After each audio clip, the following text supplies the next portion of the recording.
Thank you for listening to the Speaking Out on Sex Abuse podcast with host Clara and Jimmy Hinton. If you're new to the podcast, please subscribe and share so you never miss an episode.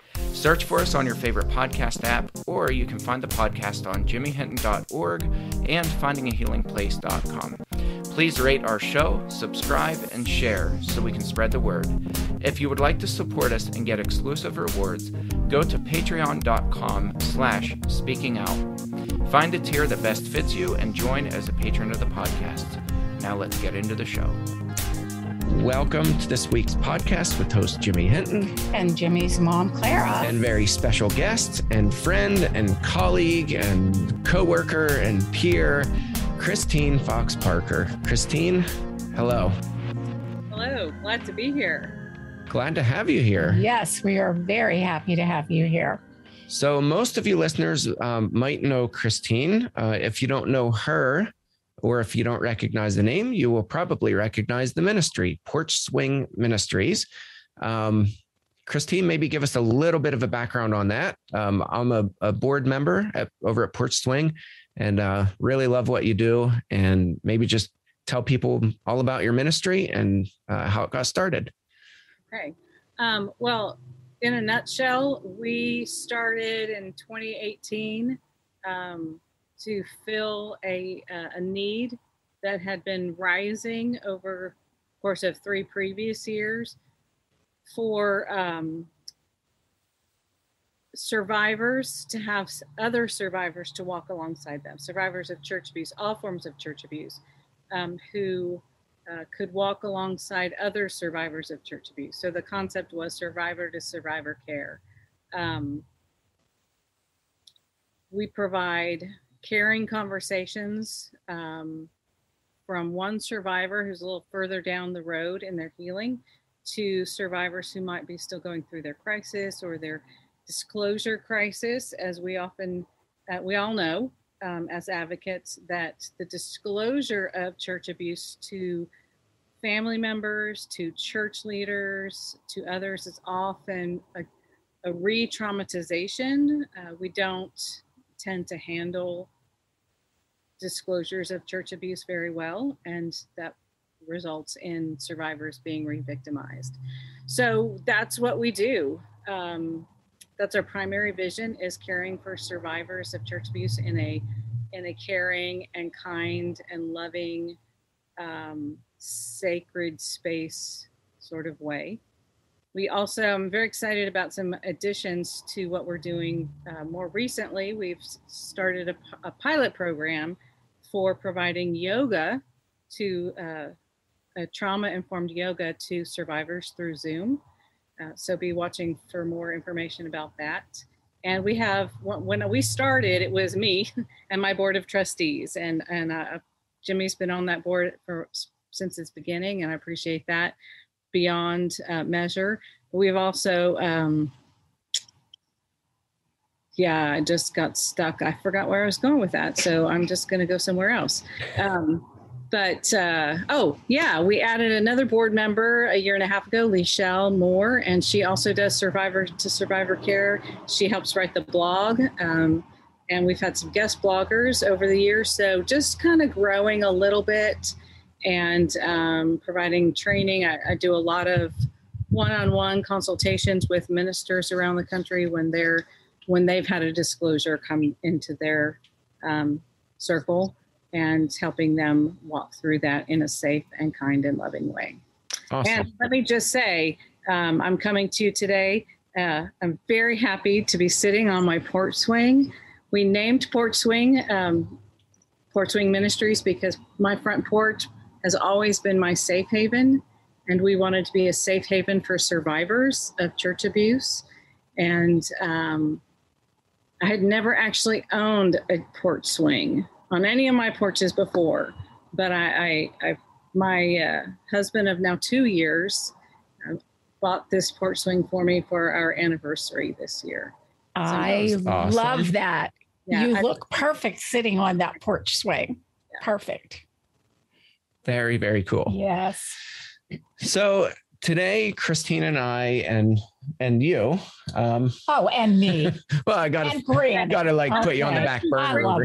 I love that. She's only half of the podcast, And you. Okay. And me. Yeah, you only made the podcast because Clara had Jimmy. So yeah, she only made me. Yes. So that's a kid for you. So we are all going to talk about a very important topic, especially as it relates to abuse, and that is leadership abuse, recognizing abuse of leaders within the church. This one is very close to my heart. Christine, I know it is yours too. We routinely hear from survivors who not only endured their abuse from their abuser, but then went on to be abused, whether it was spiritual abuse, verbal abuse, what have you, by what's that? Psychological abuse. Yeah, psychological abuse, even sexual abuse by spiritual leaders. So you and I collaborated on a trusty dusty document here, which we will link to the podcast. That was kind of a work in progress for a period of several months. And I think it's pretty solid for how to recognize abusive leaders. It's just called Traits of Abusive Leaders. And so we're going to talk about that today and how people can recognize abusers. Jimmy and Christine, this is, I think, quite an extensive list. It's really great. I mean, when I read through this, I see so many things that jump out, and it's like, wow, I didn't think of abuse in this way. I didn't realize this is what you would call it. How did the two of you develop this list of traits? How did that come about? Christine's smiling. Take it away, Christine, because I don't even really know if I don't even really know if I know. I know we just. I know. I remember clearly. Yeah, I think as with anything, you do things because it's close. It's close and personal to you. It's not like you're like, I'm just going to sit down and boringly spend hours upon hours thinking about abusive leaders and how you recognize. I didn't think you did it that way. It's experiences with these heartbreaking issues that causes us to delve deeper into understanding. Absolutely. Yeah. And as background to this, Jimmy and I have been friends since before either one of us knew that there was abuse in our families. Okay. So we've been friends back since our own graduate school days. And more than 10 years it's been now. My discovery of the abuse that I was experiencing in my family from a ministry leader was, I think it's been 7 years now. And for Jimmy, it's been 10, 11. And so, but we've been friends since before that. Okay. Yeah. And so, when our stories started coming out, we were aware of each other's stories coming out, and we're in different ways walking through that with each other at different points in time. And so several years after what happened in your family with your father and Clara with your husband was well known, and John was already in prison.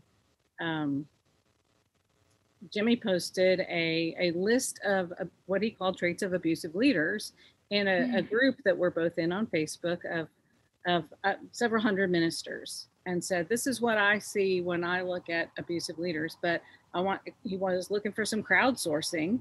And this was at least a year after I had discovered what was happening in my family. And so I looked at it, and I don't know if you tagged people or I think you just put it out. I think I just put it in the group. And I looked at the list, and it was probably 10 or 15 traits long. And I just started adding to it. I mean, my brain just went into, immediately thinking about the things that I had seen, not only in the life of my abuser and that relationship, but also the the other leaders around me who handled it very poorly, some of whom I'm certain did so unwittingly and did not want to do harm or damage, but didn't know any better. But others who I'm certain to this day were arrogant and abusive themselves, and were using their power to do that. So it wasn't a couple of days before we had 25 traits that we worked out. And not just traits, but what that looks like. And so on this list, there's what that looks like. And we both kind of went, and there were others who had thrown in a couple of other really good ones that we added to the list. And so then we kind of looked at that and went, wow, this is important, because if we know the traits of abusers, then we can see them. What this pointed to us was that Jimmy and I knew how to see abusers. Right. Like, we know how to identify an abuser, and we've both been able to, in each other's presence, say, oh, wow, that guy is an abuser. You need to get away from that person. Or, oh, wow, that person is an abusive leader. You need to move away from that person.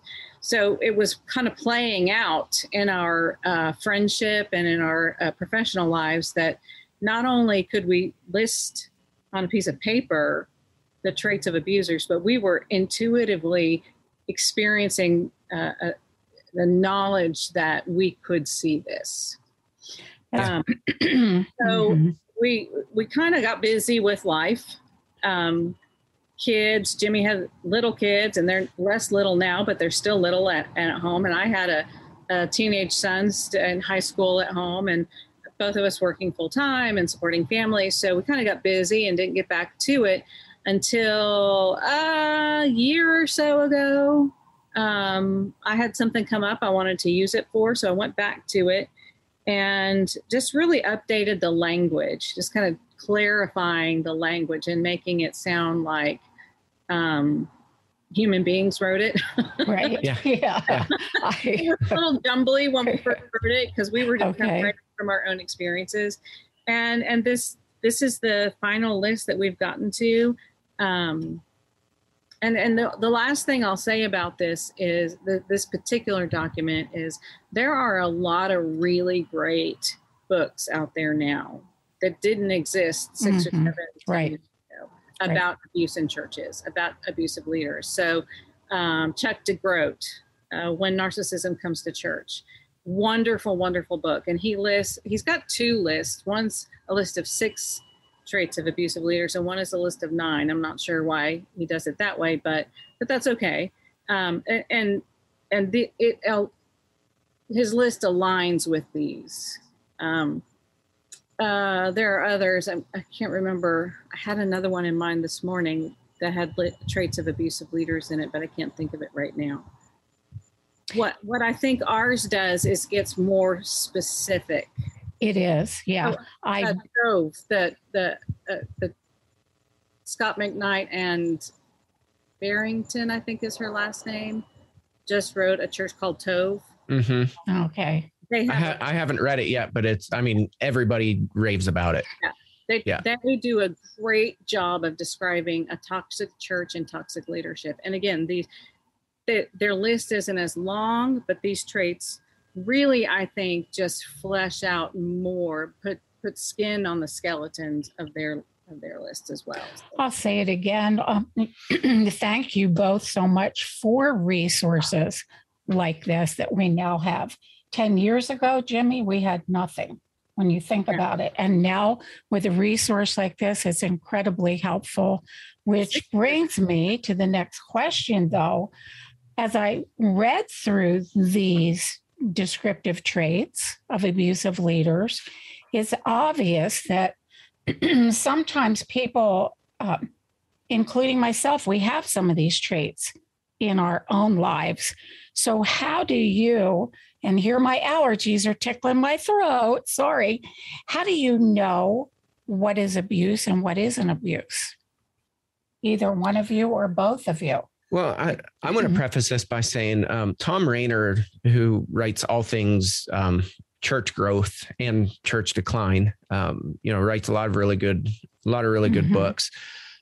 He talks about, I forget which book it is. I think it's Anatomy of a Revived Church. It's like one of his most recent books, but he talks about how all it takes is one abusive person in a church to literally undo every ministry, pull the wind out of every person's sail, just give the spirit of defeat and decline and that awful anxiety, panic attack kind of ridden church where he says it's just one person. And he said a lot of people in ministry feel like there are all these problematic people in the church because there are problematic people, right? But he said in his experience consulting with churches, in thousands of them, he said very rarely will you find, even in really large churches, very rarely will you find more than one person who is the root of the problem. And I thought that was really affirming for some of the stuff that we talked about too, because usually other people kind of, the abuser will triangulate and get other people on their side and talk behind people's backs. And they're campaigning in a sense to really tear down other people and in order to build themselves up because they're narcissists, and right? It's a very crafty way that they go about doing it. That the normal person will not recognize that. You go into a congregation and you're there for a purpose of worshiping, lifting each other up. And you get this toxic taste right away. And you don't know why, we don't know why, but I like that it can be traced back like that. The Bible affirms that by saying what? It's like a little leaven leavens the whole loaf. And we use a term, a rotten apple will spoil the whole, bunch of apples, right? Which we know is true.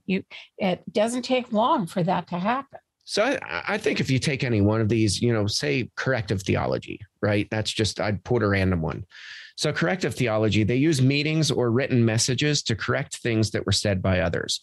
And sometimes we do that, sometimes we need to do corrective theology. But for me, where you cross that bridge and you move from somebody who might just be annoying or as a know-it-all, like when it relates to church, I think of that annoying kid in the Polar Express that always has to be right. Hey, you don't have a ticket. He doesn't have a ticket. He doesn't have a ticket. Right. That annoying kid who always has to have the last word, always has to be right. They're just always up in people's faces. Some people are just really annoying. Christine, you and I have talked about this, and we'll be very blunt for the sake of the podcast. Church people are weird. I mean, go into Walmart, like they have those videos, the people of Walmart. They ought to do reels on Instagram, people of church, right? Like church people are just weird. And I'm saying that as a church leader. I love the church to death, but some people are just really, really weird. They act weird. They get weird when they go to church. They don't act like that when they're out in the supermarket. I just have been hearing so much on K-Love about this very thing. I listen to it driving to and from work, and it's like, why is it that we put on a whole different facade when we enter the church building? I don't know. I don't know. That's the question of the century. People get weird. Yeah. But, that aside, there's a difference between being weird, being annoying, getting in people's faces, having to prove that you're right. Like that's a human trait of a lot of people. Yeah. That doesn't necessarily make somebody an abuser. For me, where we cross into that area of being abusive is somebody who always has to correct people and belittle them in the process. They move beyond correcting somebody because they think it's the right thing to do to now they're on a mission and they're going to find other people. It's not just one person. Right. They don't target one person. They start, you start seeing these undeniable patterns where they're so concrete that that person is always tagging people, tapping them on the shoulder. Hey, we need to talk, intimidation, and so we have all these different traits, but Christine, I'll let you expand on that. But for me, that's where you cross into abusive is when there's that persistence to carry these things out. They're lining up their little army. Yeah. And when it comes to the corrective theology piece, what an abusive leader is doing is correcting everybody's theology so that it molds and shapes everybody's theology into the leader's theology. Yes. Yes. So they are creating a sort of a Stepford Wives version of church. Mm-hmm. Everybody falls in line, and anybody who falls outside of that is either corrected and brought back into line, or with other traits that are on this list will be ostracized by the whole group. So yes. They're working to bring groupthink into their theology. So it's not just about, I know better, I know more than you do, and I'm going to show it off. It's right. Very purposeful, the corrective theology piece is. One of the other things that I think differentiates between, I do some of these things some of the time, and people who actually have these traits as abusive leaders is, there's several things that I think could be touched on here. One of the things that I talk about is intensity and distress. We all do some of these things. We all do multiple things. We do. I can see several things that I do on occasion. For instance, absolutely. There is, I was looking for, absence of conflict resolution. Mm-hmm. There are some times when I just don't want to deal with a conflict, and I want to walk away from it. And sometimes I actually do that. Mm-hmm. For an abuser, they will never resolve conflict. What they will do is manipulate conflict. Yes. They will manage conflict. They'll even stir up conflict so they can manage and manipulate it. So it's a matter of intensity. They're always going to avoid conflict management, and therefore it causes distress. So intensity and distress. Does my avoidance of conflict from time to time cause distress? Yes. But for the most part, and people will tell you this in my life, I don't avoid conflict. In fact, sometimes they say I like to fight, which is not a true statement. I just am not afraid of dealing with conflict when it comes up, because it's easier to deal with it in the moment than put it off and deal with the consequences of it later. Another one, I love this one. I can't find it on the list, but, and maybe it falls under the corrective theology or something, but one of the things that abusive leaders do is they will pull people aside for private conversations to talk about problems in the other person's life. Now, I have private conversations with people all the time. I have been a boss. I have been a leader in different areas, and there are certain conversations that need to happen in private. Mm-hmm. What abusive leaders do in private is they will make comments on your personality. And they will tell you that they've just heard things, and they're just trying to help you. Mm-hmm. Right. Yeah. Oh yeah. I'm getting a twitch. It's bringing up some past. This thing happens every time I have a conversation with a person or a group about different things on this list. They start going, oh my gosh, yes. Okay. So sometimes I have had private conversations with, say, an employee or a friend or somebody I'm mentoring or whatever, and we will talk about behaviors, specific things that I have seen. So I had an employee one time who never could get to work on time. Never could get to work. He was in charge of answering the phones as soon as the phones came on in the day, but he would get there at 9:30 instead of 9 o'clock. And so we had to have a conversation. Well, I'm not going to have that in a public space. Right. But I'm also not going to comment on the personality issues, or, he's living an emergency life. And every time an emergency comes up at 8:45 in the morning, he deals with that instead of considering that it's really pretty important for him to deal with that and add more. That's not my job. My job as an employer, as a supervisor, is to address behavior, Right. not personality. But Right. abusive leaders will pull people aside and say things like, I've just been hearing things about you talk too much, or you're too effusive, or you're too, whatever it is they don't like. And really it doesn't even matter what it is. The only thing they're trying to do is cover the person they're doing that to with a blanket of fear and suspicion, because there's people out there talking about you. Right. But I'm not going to tell you who it is. Yeah. So, okay. So we all do that. So we all pull people aside and say, hey, I really want to talk to you about something because I'm really concerned about you. The issue, the difference between that being a healthy thing to do is I do it once in a while, and I truly am seeking the benefit, and I'm focusing on real events and real behaviors and things that I've seen, not things that I've heard. And if I hear things, I'm going to say to that person, you need to go talk to that person. Abusive leaders will use pernicious, anonymous gossip. I love what you're saying, because I have sat in a seat before where I'll be told, there are people talking about you. Mm-hmm. And I'll say, what people? Mm-hmm. And they'll say, well, I really can't say.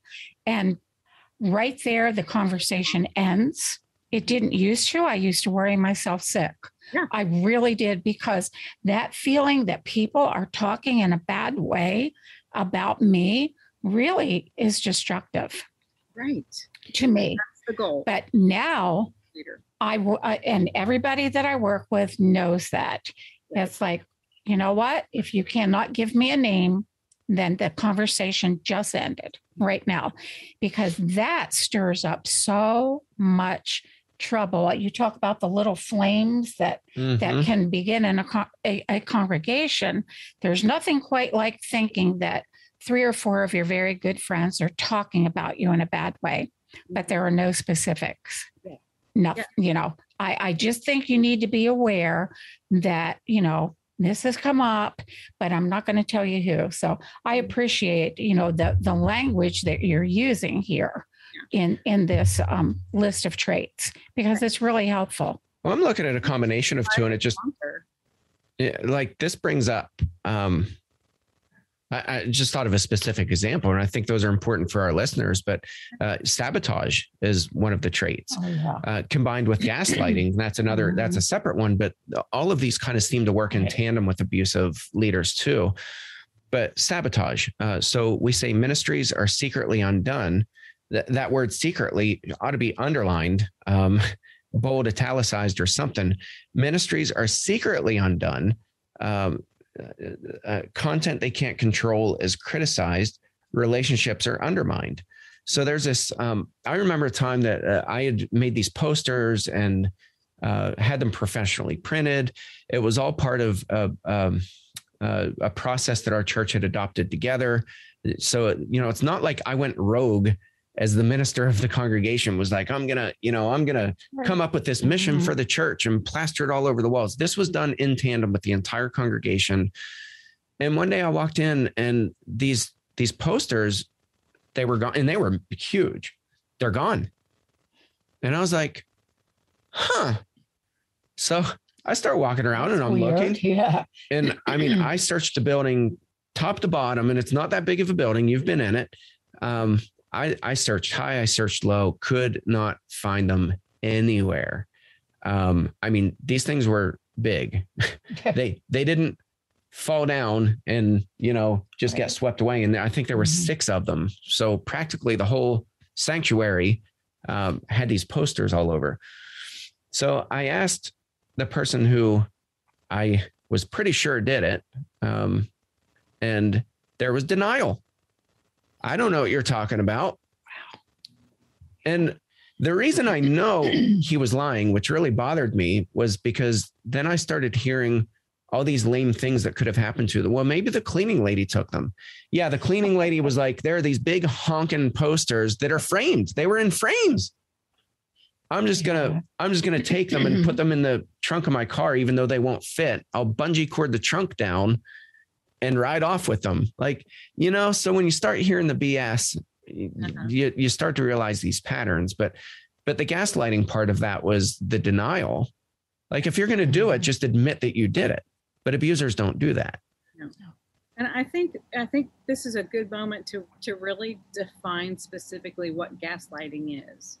Gaslighting has become a very popular term over the past several years.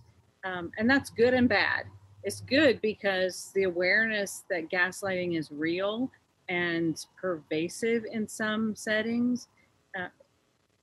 I'm glad that has happened. At the same time, it's kind of become this umbrella term for all things abusive. Anybody who's I'm being gaslighted. Okay, that's just not accurate. So gaslighting is a specific term. It's a specific form of manipulation specifically intended to make the person being gaslighted doubt their ability to perceive reality. So basically, someone is gaslighting. They are trying to make you feel crazy. That is the only thing. Okay, so it can take the form of many different types of, like you said, the sabotaging, taking down the posters and then just lying to your face about it. So sometimes gaslighting is just blatantly lying. Sometimes gaslighting is, if you've watched the movie, it's a fabulous movie, because this is where this comes from, an old movie called Gaslight. Sometimes, it's moving objects and somebody says, well, wasn't that over there? And they go, no. And then later they put it back. And go, I was the victim of that in our home. Oh my God. I had John set up to make it look like there were robberies and people entering the home. Yeah. And it had me about crazy until I started leaving notes with my 2 daughters who were living with me. It was even things like the shade in the bathroom. We would pull it all the way down because when they showered, that's what they did. Yeah. When we would come home, that was up. There were windows that were pushed out to make it look like someone had entered in the home. The fern that was intentionally trapped into the screen to make it look like somebody had broken in. And things. And I'll tell you what, I was going to see a counselor at the time, and I would tell her about that. I found out later that John was reading the notes that I would take to the counselor. So he was 10 steps ahead of me. He was there were moments when I really did think I must have had a nervous breakdown and I went crazy. And I don't know it, but it's a very real thing. It's horrible, very horrible. Yeah. I had an experience in a marriage therapist office one time. And I'm a trained marriage and family therapist. So I am not dissing that profession by any means. I was in a marriage and family therapist office with my ex-husband. He was not my ex-husband at the time. And he stone cold, straight face said that twice in the past several months prior to that meeting, I had gotten up in his face and screamed at him. And you hadn't. Screamed at him. I had no, and he was specific about what I had screamed at him, that it was, I had zero recollection. I was, as he continued to talk, and I'm like, I don't remember this. By the end of that session, I was curled up in a fetus position, just sobbing and saying to the therapist, please help me. I must be losing my mind because I don't have any recollection. And the therapist is just sitting there very calmly going, well, what kind of help do you think you need? And I said, I don't know, maybe send me to a hospital, put me in the hospital. What do you need the hospital for? To get some psychiatric testing? I don't know. And I have the training, right? I know if somebody were doing that in my office, I would have approached it very differently. Because I would have been, kind of like picking at the sword, trying to get. So he didn't hospitalize me. And, what he did do was help me. I had nobody else knew at this point. This was several months into having discovered what was happening in my home. And just the gaslighting was ramping up and up and up. And he said, what do you think will help you? And I said, if there was somebody here that I could talk to that knew, that I trusted. And he asked for a name. I gave him the name of a couple that went to our church. Anyways, he agreed. And, I just don't like to put his name out there. People know, but I don't want to tear him down. Right. It's just, that's not my bandwagon. But anyways, so we go and I'm to this couple's house. They're older than we are, but they had been good friends. And my response when we first get there is I just fall into her arms, sobbing and telling her these horrible things I had done to my then husband and couldn't even remember it, and how horrible I felt for having done it to him. And he just sat there, and then he told them the things that he had done that I had discovered, which had brought us into this crisis moment. That he confessed and said that was wrong. I shouldn't have done those things. And so theoretically the story was out, at least with these people, I could be safe. So we, they fed us dinner, we went home. And when I calmed down, I started thinking about it. And I was like, I remember being really angry with him twice that past fall, and having serious conversations with him about my anger, not about what he had done so much, although that was bad enough, but about the position it put me in, all the losses I was experiencing. I had lost the opportunity to teach in the Christian university that we in the town we lived in, because I was teaching Bible classes to women, and I couldn't do it anymore. I had lost all these things that I had lost, huge losses to me, and he lost nothing. And I was angry about that, and I was expressing it, but I never screamed at him. And I know I didn't scream at him because our son was upstairs playing cello the whole time. And I would never have done that. Right. And I was just like, and I started telling him, I said, I'm trying to understand when the times were that I screamed at you, because I remember these times, but I never screamed at you. And he said, yeah, no, those are the times I was talking about. Wow. That was classic gaslighting. It is. Yeah. And I played it out in front of his therapist. And then I played it out in front of our friends. And it worked.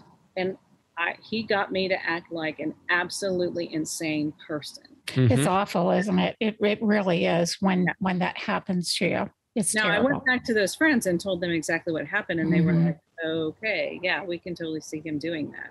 But I never had an opportunity with that therapist. Yeah. Anymore. But that is gaslighting. I mean, that's a pretty, I mean, he was gifted at that. Oftentimes it's just, I never said that when they said that. Isn't it hard? And then we're going to move into another section here. Isn't it hard to think of people being that evil, and that is evil? I can't imagine doing that to someone to the extent at all. That's something I never have done. Right. And I guarantee if he heard this podcast, he'd deny it up one side. Right. And I've experienced it from a couple of different people, and it's not fun. But anyway, we have this now. Jimmy's going to provide a link to direct people to this list of traits of abusive leaders. within the church. What do we do with this now? We have this information. Now what happens? How is this of value to us? That's a hard question because it's not a little, one-liner there. And I know. It is a hard question in some ways, partly because the first thing we tend to do with it when we start reading it is going, oh, I do that. Oh, I've done that. Oh, I did. So the first thing we have to do is go, yeah, okay. We all do these things sometimes. Like we said before, double speak is the very first one. Speaking in language that deliberately obscures, distorts, or disguises the meaning, speaking in euphemisms. Yes, we all do that sometimes. Why do we all do that sometimes? Well, sometimes Granny's around.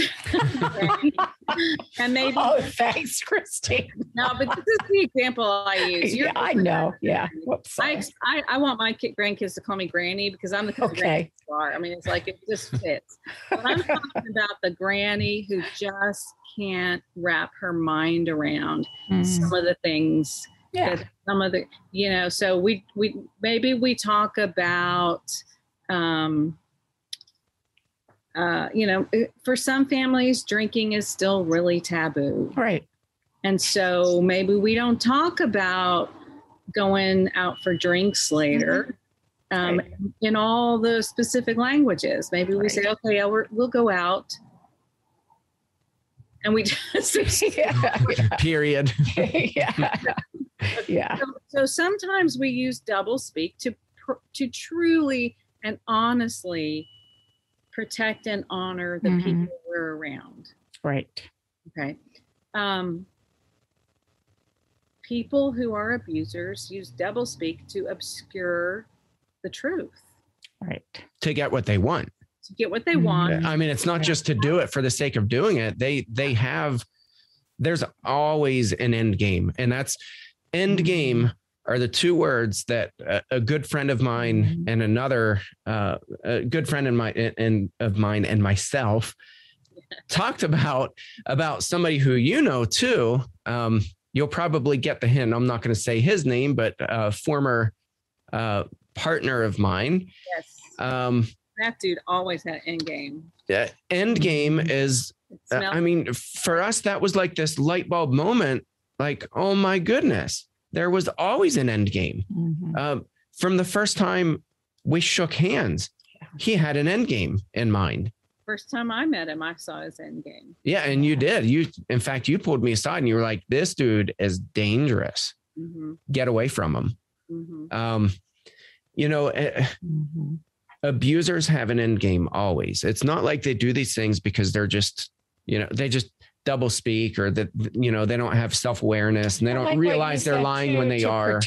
Sometimes we do that to protect people. It's out of respect often because I respect Jimmy's values, but my value on a certain issue is a little bit different. It's not straying from what God wants, but maybe personality wise or whatever. So in order to protect him, and our relationship, we maybe don't use a certain word or we use a different word and we kind of walk around the issue. Teenagers do that all the time. I'm not sure it's an honest protecting of mom, but yeah. Sometimes we use some of these because we don't want to feel the weight of what we've done. We don't, because we're screwed up. I make mistakes. Yeah. My wonderful, beautiful husband who bought me this sports swing. Sometimes I'm not very nice to him. Sometimes I'm downright mean. And so I sometimes on a good day will say, Jeff, I'm so sorry. That was just not nice. Other times I move into a blame shifting space where I'm like, well, okay, but this happened and well, that's one of the that's near the top of the list. Right. For an abusive leader. The difference is I don't do it all the time. I don't have an end game other than self-protection. Okay. Yeah. Right. Not wanting to admit my own sin. And I, generally speaking, come back around. Yeah. You know, and it's true of all of us, you know, Right. we all do that sometimes. We all have, you know, multiple personas is on here. We all have, you know, I have my professional persona, and I have my sitting around in my shorts and t-shirt, not planning to go anywhere today persona. Right. What I don't have is a personality that changes. Yep. And when we're talking about multiple personas with abusers, it's a little deeper than just, oh, I'm carefree and happy today, no makeup, and I'm not going anywhere. Or I might go to Walmart in my shorts and t-shirt because I don't care. I look there. It's for an abuser, it goes deeper to the level of what personality do I need to put on to get what I want in this particular situation. And I think this leads us into the starting to answer the question you asked, Clara, about what do we do with this? What do we do with information? Right. So after we've figured out that I'm not an abuser just because I do some of these things some of the time, we start to begin to see that abusers use these things to create a personality. And that sounds like a really weird thing to say. So I want to kind of step back and preface it or put it on a foundation. I want to create a foundation to put it on. Abusive people typically fall into categories of being narcissistic or sociopathic. You know, those are really, narcissism has become another one of those words that we throw around and kind of think, oh, somebody's really egotistical, therefore they must be a narcissist. Well, that may or may not be true. A lot of people have inflated egos, but they're not narcissists. A narcissist is a person who really has a disordered personality. And on a continuum, in terms of disordered personalities, you've got narcissist, then sociopath, and psychopath. And if you want to read more about Hare, Hare, has written a wonderful, really foundational book called Absence of Conscience, Without Conscience, I think is what it's called, about his research with tried and true psychopaths, and talks about the continuum of psychopathy and sociopathy. So you can have, it's like 0 to 40, 0 being no psychopathy, and 40 Ted Bundy, serial killer. Most of us fall somewhere in between there. Women in the normal population who are not psychopaths and sociopaths usually have about a 2.5 rating on, you know, we all have a little bit, which is good because it keeps it a survival necessity. Men in the normal population who are not psychopaths usually are about 4 to 5. When you start getting into, are people abusive in their sociopathy and psychopathy, you're looking at like 8, 9, 10 and above. Okay, so that's the range we're talking about. We're not talking about the rest of us who have enough of it to survive. And narcissism is in that continuum as well, but I don't want to go into all of that. So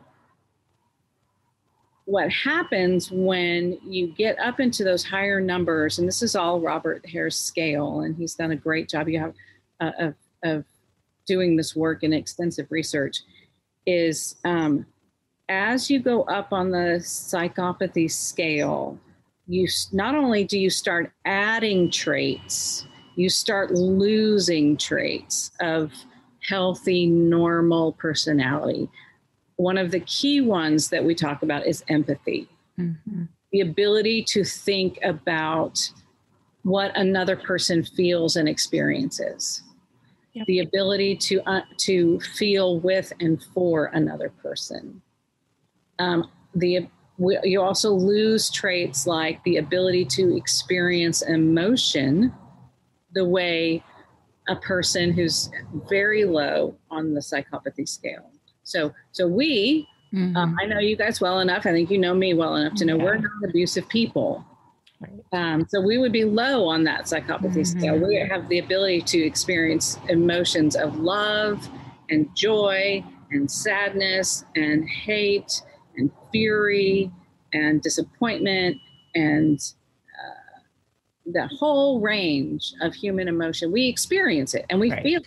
And when you guys are sad and happy, I am sad and happy with you because I have empathy. Right. Okay. So what happens as we move up that scale, which means people who have more of these traits, the more traits that people have on this list, the more likely they're going to be higher on that psychopathy scale. The more likely they are sociopathic, narcissistic abusers. They have less of those other traits that form a healthy ego structure. Which means it's weird as I'm hearing this and totally get it. But when I think of John, and I will use his name, in church leadership, he had full control of the church body. Yep. He truly did. Yep. He could put the tears on. Yeah, he knew when to turn it on and turn it off, and was very accurate at faking it. Sob with people. Yet, when our own son died, yeah, when I visited him in prison, nothing. I've talked about this on the podcast. Yes. When I visited him in prison shortly after my oldest brother Mike died, and you knew Mike. Mike died. I think I was in the prison 2 weeks after he died, visiting my dad.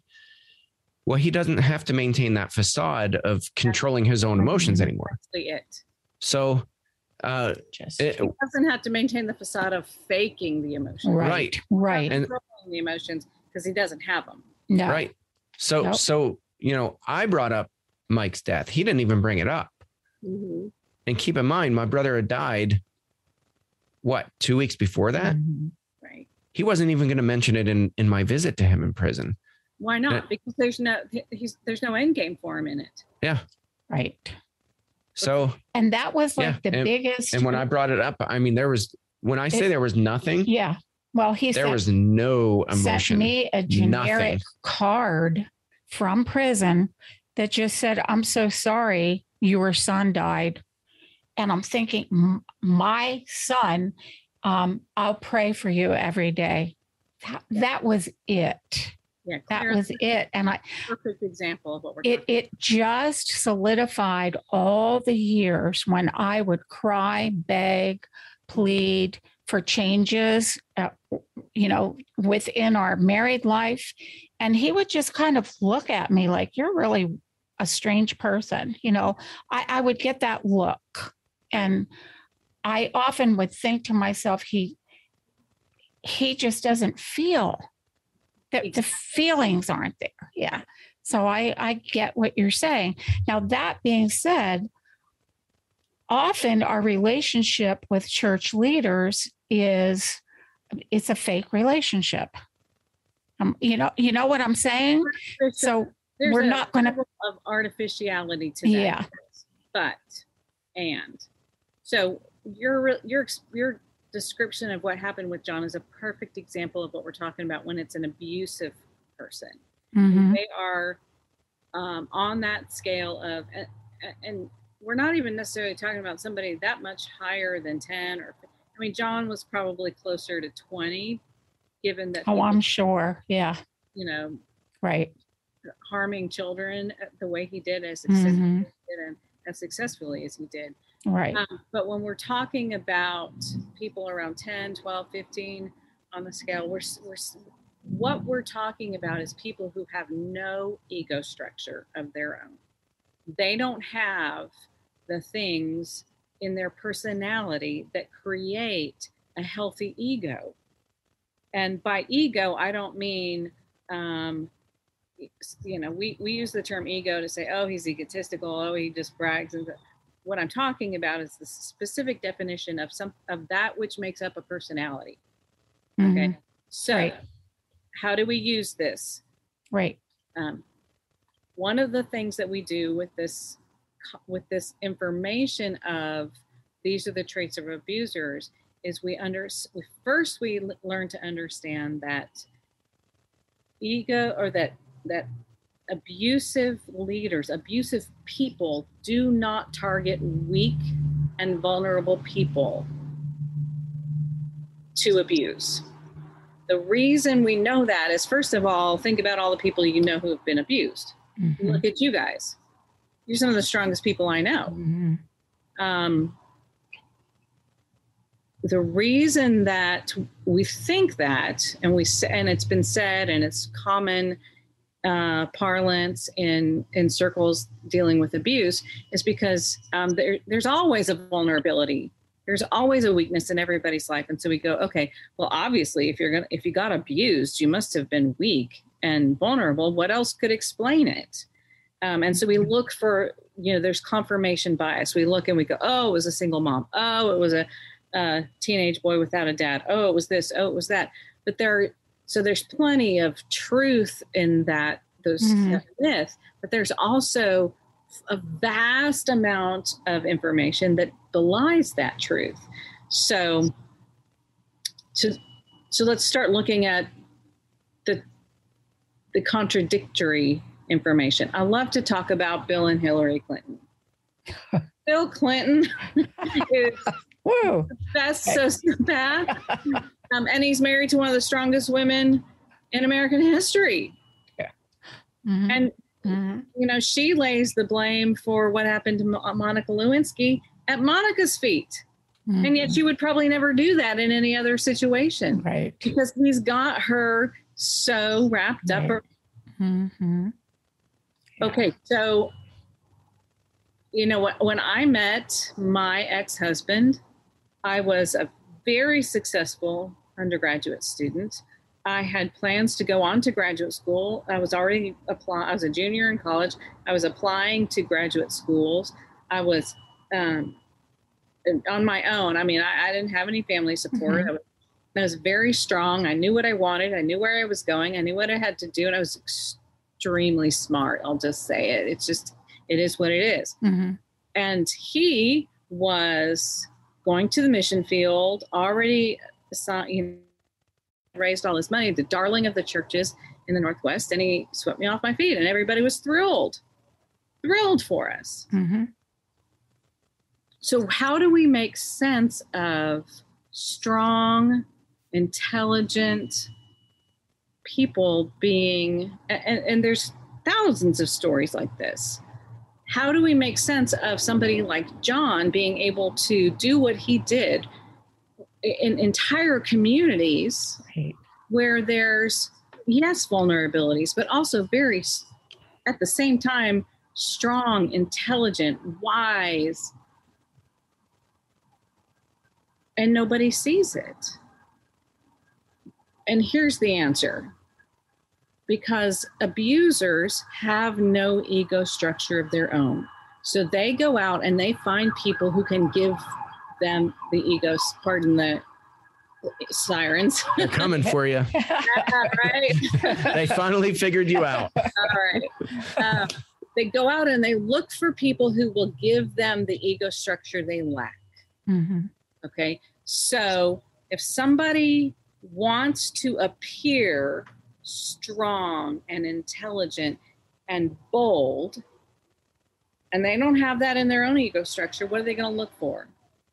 They're going to find a victim who is strong and powerful and intelligent and bold. Okay. Mm-hmm. And this plays out in the research. You go back and you read Hare's book, Without Conscience, it plays out in the research. Predators will watch their targets for a long time before they move. Yes. They watch and they look and they say, okay, do they have what I want? How do I get them? How do I? So by the time somebody approaches a target and they already know what they like to drink, where they hang out, and so they just bedazzle the target with all this information and sweep them off their feet. Yeah. And they do it community wide as well as individually. So that's the briefest way I can explain that. What do we do with this list? So we now identify someone, and I guess we can kind of close on this note. We identify someone who is an abuser. What's the next step? Well, I think it's important again, and Christine, I agree wholeheartedly. I talk about this all the time. When I talk about vulnerabilities, I tell people we all have vulnerabilities. Stop thinking in terms of poverty, of single parenthood, of on and on and on. The things that we define as vulnerable, that is not what vulnerability is per se. Vulnerability is it's a crack in the wall anywhere within us, and an abuser will find that crack and they will jump through that crack. Right. And they will chip away at it and chip away at it. And hear my own dad, like the way he described his victims, he intentionally found people who were strong, even little children, abuse in plain sight. On that chase too. It's for them to find that. And let me say too that so often I hear, especially therapists say, well, if you want to avoid being abused again, you got to get rid of your vulnerabilities. And my response to that is absolutely not. Yeah. Because if you have no vulnerabilities, then you can't not have a healthy relationship in the future. Yeah.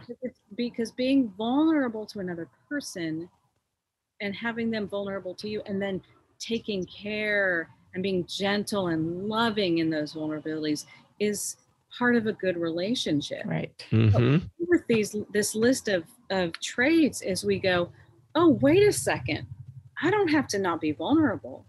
I get to have the power to see an abuser. And this is what comes up with so many survivors I talk about. This isn't about, I get asked all the time, Christine, am I ever going to be able to trust another man or woman again? And my response is, it used to be, well, I hope so. I hope I will be. And then as I learned through my process, I didn't have to learn to trust other people. I had to learn to see them, but I had learned to see them. I had 20 plus years of experience of seeing hidden abuse. What I had to learn to do was trust myself, trust my own ability to see. If I can see an abuser, you know what else I can see? A non-abuser. Right. Mm-hmm. Yeah. If I can trust that I can, my gut screams at me even before I start seeing the specific traits of an abuser. That's just what I was going to ask the two of you. Yeah. The initial thing I think that all of us have is that litmus test of that gut feeling. That horrible gut feeling. We might not be able to put a label on it just yet, but I think this list will help us with that. And that gut feeling is real. Yes. And one of the best, so there's two books. Gavin DeBecker wrote The Gift of Fear. Gift of Fear. Yep. Beautiful, beautiful book about our intuition and trusting. Another woman, I can't remember her name, wrote a book called Fierce Conversations. The best corollary to The Gift of Fear, which describes your intuition. Best correlation to that corollary to that is obey your intuition. Yeah. I mean, That's good. I Yeah. trusted my gut for decades, but I have not always obeyed my gut. Mhm. Yeah. That was like the capstone. That did it for me. So, and we have those intuitions, like the hair stands on end, all that stuff, the gut wrenches when there are bad people in our midst. But you know what? We also know I feel good people. Yeah. Mm-hmm. I feel those good people. Yeah. And so the key for us is not to learn to trust other people. The key for us is to learn to trust our own and obey our own intuition, our gut feeling. Yeah. And this list of traits of abusers can help us do that. Can remind us we know how to see abusers. And for people who've never been abused, it can teach them how to do the same thing. Yeah. And I would end on this note. I agree wholeheartedly. And I think the benefit of this is not to say, oh, well, here's a checklist. I can go down through and because it doesn't work that way. Like, it just doesn't. You're exactly right. You have to listen to your intuition and you have to use information. Mm-hmm. And then you have to practice using your intuition. So, and you have to be objective. So it's a combination of all these things. Because you can't just say, well, I have a gut feeling. I know that person's an abuser and, tackle them to the ground. I warn churches not to do that when I do trainings. I'm like, please don't do that. But one of the exercises that I do almost every place I go is I'll ask some of the key leaders, do you have any people within this congregation, anywhere, leadership or otherwise, with whom you have concerns that they might have abusive characteristics? Just yes or no. And if they say yes, I'll say, great. Do not tell me who that person is. I'm going to find them. Yeah. And you tell me if I'm right.